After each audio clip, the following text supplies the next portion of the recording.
వ్యక్తి ఉన్నాడు. అలాంటప్పుడు కష్టజీవి ఎంత పని చేయాలి, ఎంత రెక్టిఫై చేసుకోవాలి, దీని సరిగ్గా యుద్ధంలో ముందుకు దిగాలా వద్దా? దూకాలి కదా. మరి దూకే ముందు మొన్న అదైంది, నిన్న ఇదైంది, అరే ఇదో రోగం అంటే నేను చిన్నోడి కాబట్టి చెప్తున్నట్టు ఇదో రోగం.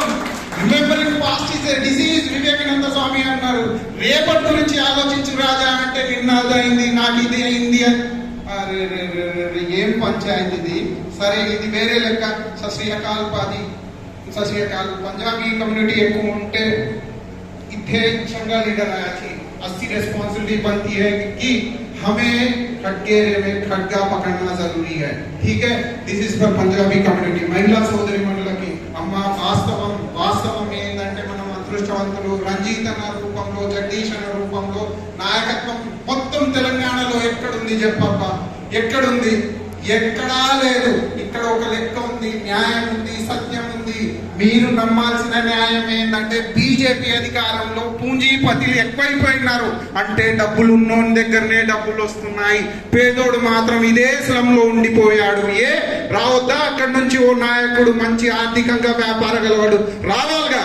రావాలంటే ఎవరు ఉండాలి నాయకత్వ రూపంలో? ఏ పార్టీ ఉండాలి నాయకత్వ రూపంలో? కాంగ్రెస్ పార్టీ. ఏ పార్టీ? ఏ పార్టీ? అవ్వా గట్టికి చెప్పాలి. ఏ పార్టీ? మరి దూకుదామా? సై ఏందామా? సమరం మోగిద్దామా? అబద్ధాలు మాట్లాడే నరేంద్ర మోడీకి, భాజపాకి గుణపాఠం చెప్పాల్సిన అవసరం ఉంది. నిత్యావసర ధరలు పెరిగిపోతున్నాయి. ఇదేంద్ర రాజా టమాటా 100 రూపాయల కేజీ ఏంద్ర నీ రూలింగ్ లో అంటే?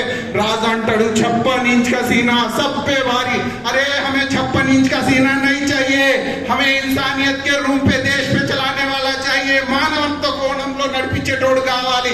అందుకే భారత్ జోడో అంటాము. విద్వేషము, నఫరత్ అంత ఈ దేశం నలుమూలలో పెంచుతున్న ఈ భాజపాకి అంతు చూసేదాకా వదలొద్దు. సిద్ధమా?